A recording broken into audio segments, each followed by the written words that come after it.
Я не религиозный, но я верующий. У меня были предложения, да, уехать в другие страны ближнего зарубежья. Вы знаете, когда ко мне позвонили люди от Кимкидука, это касается чиновников, там были очень откровенные сцены, голые, естественно, голыми. Деньги не пахнут, Жанна, что это такое?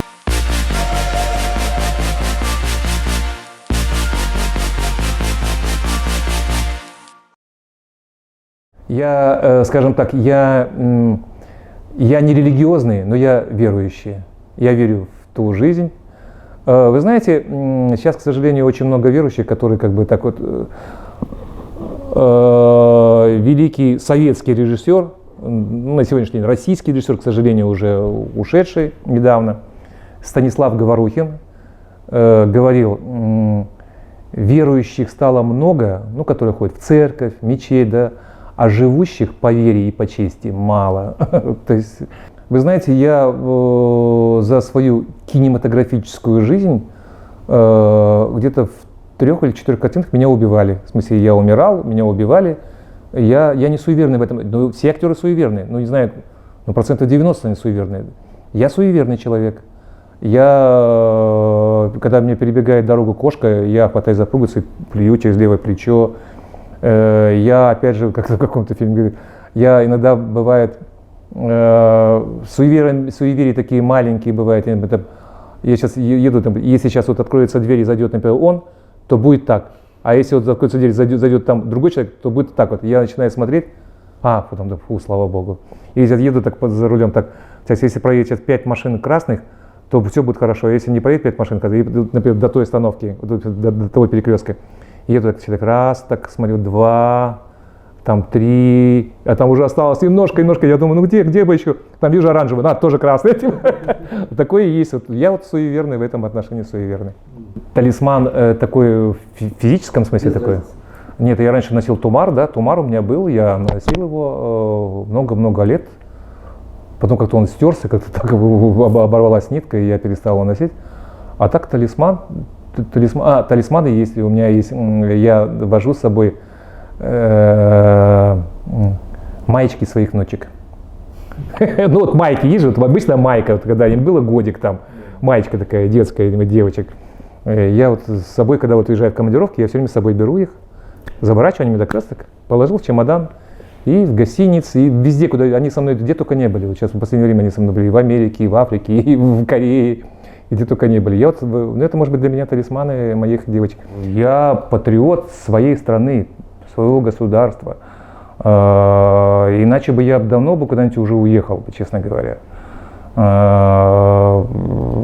меня были предложения, да, уехать в другие страны ближнего зарубежья.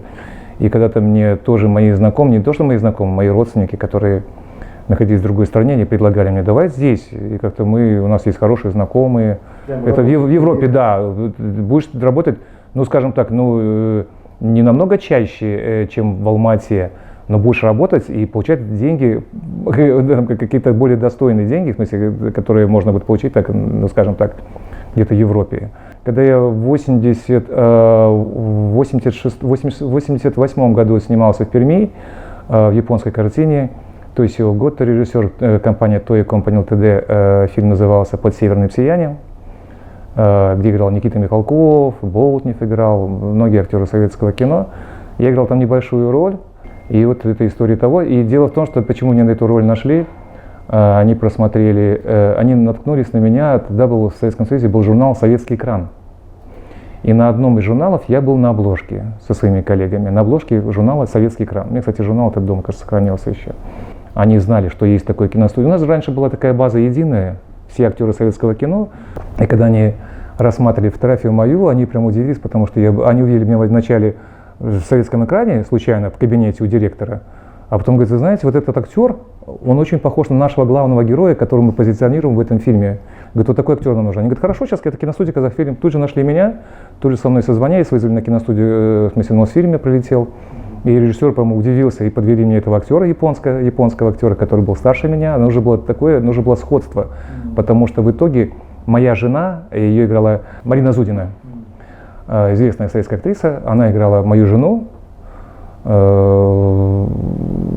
Это жена Табакова, Олега Табакова, покойного, Марина Зудина. Она играла мою жену, а я играл Алешу. Алеша играл северного мальчика, молодого человека. И там была режиссер, одна девушка, ее отец был директором, в смысле хозяин, владельцем одной из больших компаний японских. И она, когда увидела меня, вот мы с ней видели беседу, она русскоязычная, мама у нее русская, а отец японец, и вот у него компания. И она когда сказала, говорит: Жанна, вы не хотите сниматься вообще в Японии у нас? Я говорю: ну, конечно, хотелось бы, конечно. Она говорит: а может быть, я вам сделаю вызов, и вы приедете, как бы так? Я говорю: я не могу поехать в чужую страну, не зная языка. Она говорит: ну, язык это не проблема, там можно было выучить же, правильно? Вот такое предложение было. Мне на тот момент где-то было лет 28, кажется, было. Опять же, в 90-х годах у нас многие наши режиссеры, наши киностудии казахфильмовские режиссеры, когда говорили, начали в 90-х годах снимать фильмы там, про злодеев, даже в конце 80-х годов, и когда я говорю: ребята, что вы меня не пробуете? Ну, Жан, ну какой из тебя злодей? У тебя такое интеллигентное лицо, ты асфальтовый мальчик какой. Я говорю: а что, злодеи только должны быть с такими лицами, да, с такими со шрамами, такими с лысыми головами. Злодеи-то бывают разные. Но наши режиссеры это не понимали, а Ахан это понял, и он был более продвинутый, скажем так. И он пригласил меня на эту роль, и я за это ему очень благодарен. Потому что после этого у меня пошла волна приглашений картин на отрицательные роли. Говорит: о, оказывается, отрицательные может. Вы знаете, когда ко мне позвонили, скажем так, люди от Ким Ки-дука, эпизод был еще. Да, это была главная роль, это была главная роль. Кроме женской роли, это была главная роль, да. Мировой режиссер. Да, мировой режиссер, известный очень. И мне было очень лестно, когда мне позвонили и сказали, что Ким Ки-дук хочет вас снять в одной из главных мужских ролей в своем фильме. Я говорю: да, а где? Он говорит: здесь, в Казахстане будет снимать. Я подумал: ну, понятно, в Казахстане. Ну, хорошо, мы назначили... Мне примерно рассказали фабулу небольшую про этот фильм, что, ну там, меня предупредили, что там будут некоторые эротические сцены. Но я подумал: ладно, бог с ним, как-то в тренажерный зал хожу, ладно, фигура не позорная, по крайней мере, не толстый, там, не слишком худой. Но все-таки интересно было же. И у нас была встреча в отеле, в одном из отелей в Алма-Ате, с представителями Ким Ки-дука, с самим Ким Ки-дуком, мы с ним пообщались. И мне очень понравилось общение, это очень приятный человек, скажем так. Да, не заносчивый такой, все-таки хочешь не хочешь, как бы к нему ни относились, его знают, понимаете, в чем дело. И когда мы с ним поговорили, то все, и он рассказал и мне дали все-таки там какие-то наметки по поводу сценария, дали такой черновой вариант сценария, и прочитав его, я все-таки немножко был шокирован, скажем так. Потому что там были очень откровенные сцены, ну, скажем так, в первом варианте. Не знаю, как он снял. Насколько, ну, скажем так, это там было почти 4 или 5 половых актов, скажем так.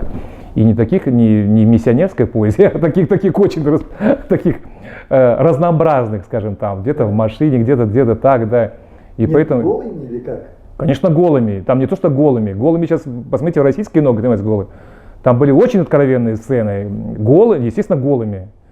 И актриса голыми, да, не просто не лежат, а занимается кое-чем и еще в разных позах, скажем так. И, естественно, я об этом подумал, говорю: знаете, во-первых, это не мое реноме, скажем, у меня есть свое реноме, которое уже сложилось в течение стольких лет. И, скажем так, да, мне немножко неудобно. Во-первых, у нас другой менталитет, я немного сам по-другому воспитан, я смотрю кино, мировое кино, я знаю мировые шедевры, в эротическом, в смысле эротическое кино знаю.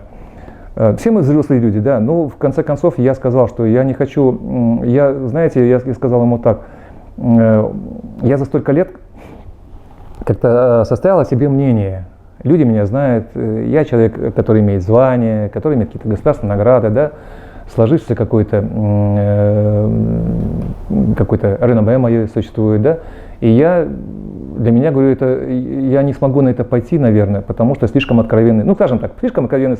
Вы знаете, даже ни для кого не секрет, что многие даже голливудские актрисы известные, они тоже пишут в своих соглашениях, что они отказываются от слишком откровенных ролей.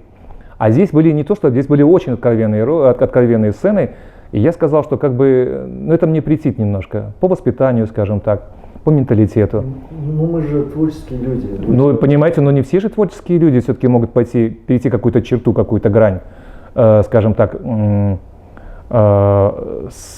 скажем, грань какого-то своего сознания, самосознания, Бог его знает. Есть какая-то грань.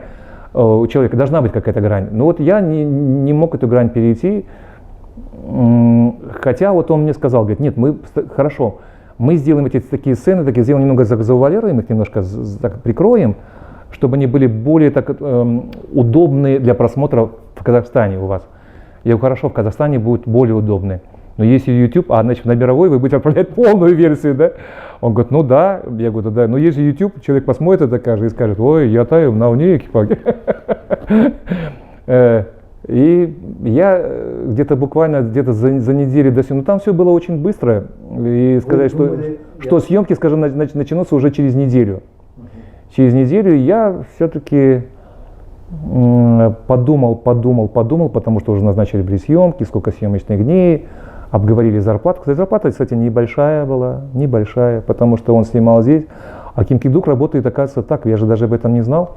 Он сам художник, он сам оператор, он сам режиссер, да, сценарист, короче, он все сам. И он говорит, потому что у меня бюджеты маленькие, бюджет очень маленький. Я на свои деньги снимаю фильмы и все. И поэтому зарплата была тоже небольшая. Я потом думаю, ладно, хорошо, показывает какую-то часть своего тела, ну хотя бы за какие-то большие деньги. Да. Ну, некоторые актеры соглашаются же. Я говорю, и ни денег нету, и потом будет смотреть стыдно глазам. И меня это остановило, я позже позвонил. То, что подумает о вас, или же у вас... У меня внутренний цензор существует, внутренний мой цензор существует, который должен находиться у каждого человека, который не позволяет делать те или иные поступки, не позволяет воровать, не позволяет давать взятки, не позволяет принимать взятки или что-то такое. Понимаете, у меня этот цензор существует у меня в голове, и я никак не могу перейти его, скажем так. И поэтому у меня цензор был по поводу хотя бы каких-то моральных аспектов той роли, которую мне предлагали. Понимаете, в чем дело? И я, естественно, как бы отказался. Я понимаю, я снимался в ролях откровенных, но не в таких, конечно, откровенных, но где поцелуи, где ты лежишь в постели с женщиной. Вы знаете, если вы смотрели мой Инстаграм, то заметили, Инстаграм у меня чисто киношный. Да. Чисто киношный. В Инстаграме нет у меня тех, где я рекламирую одежду такого-то бренда, как наши актрисы, да, да, вот там ходит в бутик, вот у меня такое платье, красивое платье, вот заходите в бутик такой, в Достык Плаза или там в Мегацентре, там такой, вы смотрели мой Инстаграм, у меня такого нету. Мне предлагали рекламировать одежду, но я считаю, что мой Инстаграм это моя киношная. Иногда я там выставляю какие-то посты семейные, и то это редко. В основном у меня кино. Моя работа в кино, мои съемки в кино, поздравления, премьеры, и больше нет ничего совершенно мне другого. Поэтому я, скажем так, я не политизирую свой Инстаграм. И я считаю, что Инстаграм это не показатель популярности. Не всегда показатель популярности, не всегда. Потому что я знаю людей, которых, как там блогеры, да, у них там 600 тысяч подписчиков, 500 тысяч подписчиков. Но появляясь вместе со мной, их никто не узнает, а меня узнают без всякого Инстаграма. Я так обычно отвечаю на Инстаграм. Для меня Инстаграм это не панацея. Но, естественно, я получаю зарплату больше, чем, например, какой-то студент-выпусник. Или чем актер. Даже актер. Но вы извините, я все-таки в кино 40 лет. Да. Я имею звание, я имею большую историю, большой багаж картины, большой, как бы так, ну не знаю. Есть же молодые, да? Но это не все же получают так. Нет, я не все. Про всех. Нет, не все и не всегда получают. У вас ошибочное мнение, да, где-то там предлагают такие картины, но в основном вот он снимается, например, в 5 картинах, да, в год снялся в 5 картинах. Он 2 картины снялся, как вы видите, за 200 тысяч тенге в день, да, а остальные картины он согласился сниматься за 80, за 100 тысяч. Да, это я хочу. Нет, естественно, $100 я не получаю, даже $200 не получаю за съемочный день. Но опять же, смотрите, у людей может сложиться ошибочное мнение. Вот мне говорят, Жан, да ты богатый человек, у тебя там ставка такая-то, да, у меня и платили там, на госкартинах мне платили и за 700, и за $1000 платили в день съемочный. Но не забывайте о том, что я снимаюсь в год не 360 дней. Я снимаюсь в год, может быть, максимум дней 60 или 50. И не всегда мне платят по $1000 в день, например, съемочный, да? Актер сыграл, например, там главная роль у него 15 дней, но получил там, не знаю, там 5, 6, 7 тысяч долларов в месяц, потому что в месяце 30 дней он 15 дней отснялся и получил свои там 5, 6, 7 тысяч долларов. Это не огромные деньги. А потом, посмотрите, этот актер сидит 2 месяца без работы, и разбейте эту сумму на 2 месяца. Бизнес. У меня было в 96 году, я открывал кафе, которое назывался «Перекресток» напротив Казгу. Было такое популярное кафе, но не очень дорогое, но ко мне очень много людей приходило, потому что узнавали о том, что владельцем является актер, и я со своими друзьями его открыл. Ко мне было очень доброе отношение со стороны акимата, со стороны налоговиков, со стороны милиции, там, санэпидстанции. Ну, как-то актеров любят, любили, скажем так. Сейчас, может быть, так не любят наши чиновники актеров. Не то, что не любят, но как-то не очень-то уважают, потому что, да. А раньше все-таки как-то более хорошо относились к людям искусства, очень добро относились к людям искусства. Сейчас немножко люди стали сухие. Кафе у меня проработало год, и у меня начались съемки.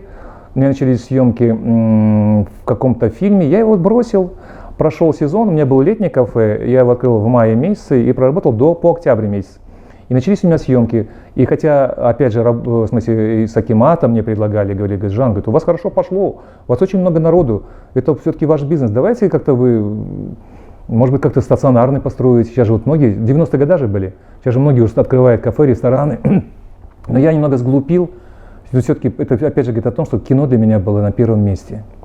И я все-таки говорю, нет, это не мое, я закрыл кафе и опять же занялся съемками, понимаете, в чем дело? Хотя, если бы я тогда продолжил, я бы сейчас был бы одним из первых рестораторов города Алматы и вообще в Казахстане, потому что в 96 году открыть ресторан, где поддержка шла всегда, как бы так хорошее отношение шло, то есть меня не гнобил никто в этом. Сейчас у вас нет? Сейчас нет у меня бизнеса, да, сейчас бизнес это мое кино. Сейчас огромное количество картин, большое количество картин снимается, и, естественно, профессиональных актеров мало. И, естественно, вот эту нехватки актеров заполняют непрофессиональные актеры. Во-первых, это происходит от того, что действительно не хватает актеров. Огромное количество сериалов снимают, огромное количество кино снимают, или псевдокино, тут называется. И, естественно, актеров на все сериалы не хватает, поэтому задействуют непрофессиональных актеров. Я к этому отношусь, вы знаете, есть среди актеров непрофессиональных, которых не заканчивали вузы, не заканчивали специализированные, есть талантливые ребята, действительно есть талантливые ребята, которые, если, например, ему 17 лет, он же не успел закончить институт, правильно, и даже еще не поступал в институт. Я знаю таких ребят, с которыми работал, с 17-летними ребятами, это очень талантливые актеры, очень талантливые творческие люди, у которых получается что-то делать в кино. В качестве киноактера, скажем так, в качестве актера. А встречались и фрукты такие, которых, не актер он совершенно, но вы знаете, у каждого продюсера, у каждого режиссера есть свое видение. Не всегда все режиссеры, которые называются режиссерами, и не всегда все продюсеры, которые называются продюсерами, бывают профессионалами. Вы знаете, вообще, мне кажется, беда нашего времени, это когда люди сидят не на своих местах. Это касается чиновников, это касается государственных деятелей. Вот такой был фильм, опять же в Советском Союзе, не знаю, может, большая часть жизни прошла там, поэтому как-то так. Владимира Меньшова была картина «Человек на своем месте», где он сыграл сам главную роль. «Человек на своем месте». Вот это фильм про то, что сейчас не хватает много. Сейчас многие люди сидят не на своих местах. Не на своих местах. У них огромное количество амбиций, но тех способностей и таланта, которые требуются для занимаемой должности, будь то творческой. Почему у нас происходят многие беды вообще? То, что там что-то там зарплату не выплачивают, там что-то там не починит, потому что многие сидят не на своих местах. Это беда нашего времени. Когда мы снимались в «Перекрестке», сериал «Перекресток», потом стали сниматься фильмы художественные, потихонечку стали сниматься. И вот какое-то было негласное среди всех режиссеров, которые начинали свои картины снимать, какой-то заговор был. То ли они считали себя намного гениальнее тех людей, которые запускали «Перекресток». Хотя «Перекресток» запустила английская компания, телекомпания BBC. Да, и многие об этом не знают, да, и вот они считают, нет, и было такое, кто, он снимался в «Перекрестке», нет, мы его не берем, там все, прям мода была. Кто снимался в «Перекрестке», прям не брали в кино, прям телевизионщики неблагодарные, то есть неблагородные, жанр такой, телевизионный сериал, что это такое. Да не то, что, может быть, какая-то была и зависть, может быть, Бог вас знает. Но для того, чтобы самый лучший способ, в смысле, проявить свою зависть, просто не взять того актера в свою картину. Вот и все. Типа, тебя все знают, тебя все уважают, как это было к актерам «Перекрестка». Вас все знают, вас любит весь Казахстан. Ну, актеров «Перекрестка» все же любили, все знали. Каждая семья смотрела этот фильм, не только у нас, и в России смотрели этот фильм. Он выходил на Хабары, а на Хабаре, естественно, вот Омск, Петропавловск, смотрели же эти каналы. Это был любимый сериал всего нашего народа, скажем так, я не побоюсь этого слова. И, естественно, режиссеры, которые приходили в кино, новые, так сказать, они, естественно, что вас любят, да, а я вас не возьму, например, и все. Бывало вот такое, и все наши актеры перекресточные были обижены на режиссеров. Но потом это прошло. Сейчас бывает такое, что он снялся в «Бизнес по-казахски», да, популярный, что миллиард заработал, да, а вот я тебя не возьму. Видимо, такое. Такое же было с «Рэкетиром». Когда мы сняли «Рэкетир», фильм Ахан Сатаев снял, тоже же, я не буду называть по фамилиям, но ко мне многие подходили, что вы там сняли, какая-то ерунда, что-то такое, что там такое. Это говорили мне, люди творческие говорили, актеры, режиссеры говорили, да. Это неприкрытая зависть была, в конце концов. Мы поехали снимать в Дубае «Бизнес по-казахски», когда в Африке снимали, мы в Дубае снимали. У нас там была рабочая бригада, пакистанцы, которые никогда не были в Советском Союзе или в СНГ. Они подходят к нашему администратору, он говорит: «Жан, тебя хотят с тобой сфотографироваться пакистанцы». Я говорю: да, подошел, говорю: пожалуйста, давайте. Они говорят: мы смотрели фильм «Рэкетир», через переводчика. Я говорю: а что вы были где-то в Советском Союзе, были вот в СНГ, были в Казахстане, в России были? Он говорит: нет, никогда в жизни не были. Они смотрели в Ютубе, смотрели на английском языке этот фильм. То есть люди, которые не бывали у нас никогда в СНГ, они там, в Пакистане, смотрят фильм «Рэкетир». Это ли не слава? Это ли не слава этого фильма «Рэкетир»? Это ли не заслуга, не удача, да? Ну, когда приглашают, хожу, в основном нет, никогда. У меня никогда, вот честно говоря, я же говорю, что я не отношусь к тем людям, которые ходят, вот, где-то навязываются. Ну, не знаю, во мне нет такого. Я немного, может быть, в этом отношении, скажем так, может быть, гордый и еще, может быть, немного стеснительный. Вот показывать даже в кино, даже в каких-то фильмах показывать, там киностудия, любая киностудия, там фильм идет про какого-то актера или про актрису, и она там заходит, идет там по коридорам киностудии любой, и там фильм такой написан, группой написано такой-то фильм, там такой-то фильм. Они заходят: ой, здравствуйте, извините, пожалуйста, чтобы там, я ошиблась дверью, чтобы хотя бы, да, вот стойте, Маша, вы там, давайте, да, мы про вас совсем забыли, давайте, вот у нас фильм такой, да. У меня такого не было, я как-то стеснялся ходить. Я знаю, что такие люди есть, которые ходят, но сейчас вот люди ходят по кастингам, там выходят объявления всевозможные. Я не хожу, я не читаю даже эти объявления, честно говоря. Там написано, нужен вложу 40-45 лет, туда-сюда. Я не хожу, я думаю, что меня знают и кому нужно пригласить. Конкретно звонят: вот Жан, есть да. Но по крайней мере даже без проб приглашают. Иногда пробы делать почему? Я вначале как-то обижался, говорю: как мне пробы еще будете делать? Вы же знаете. Они говорят: Жан, мы вас знаем. Мы хотим посмотреть у вас в паре, например, с партнером или с партнершей. Как вы будете смотреться в смысле в кадре будет смотреться. Только из-за этого и все. Вы знаете, в принципе, там сдавала экзамен она, это обычный экзамен. Я не помогал ей в карьере, потому что она пошла на продюсера. Я в продюсерском деле совершенно ничего не смыслю. Если бы была бы такая тягость быть продюсером, я бы сейчас снимал бы давно свое кино. И я думаю, что получилось бы фильмы не хуже, чем снимает сейчас фильмы у меня. У меня есть опыт, я знаю актерскую работу, я знаю режиссерскую работу, я заканчивал режиссуру, и актерский факультет, и режиссерский факультет. Во мне нет тех амбиций. Может быть, я позже, я опять же говорю, что я перфекционист. Если я буду делать дело как режиссер, то я не буду спать ни ночами, ни днями, и буду все время думать о том, что нужно мне сделать следующим днем или вот в этот день. Поэтому я немного себя, может, пожалел или жалею сейчас. Но придет какой-то момент, может быть, я начну сам снимать, начну продюсировать картину. Есть сейчас люди, которые не имеют никакого отношения к этому, продюсируют картины, так что я думаю, что... Нет, я не говорю, что продюсировать, а просто помочь. Нет, я помогал, когда написала дипломную работу, когда они писали некоторые сценарии, когда они снимали же курсовые работы снимали. Я помогал, естественно, папа актер, папа киноактер. Я помогал ей снимать, они находили камеру, я помогал. Но актеры были их сокурсники снимали.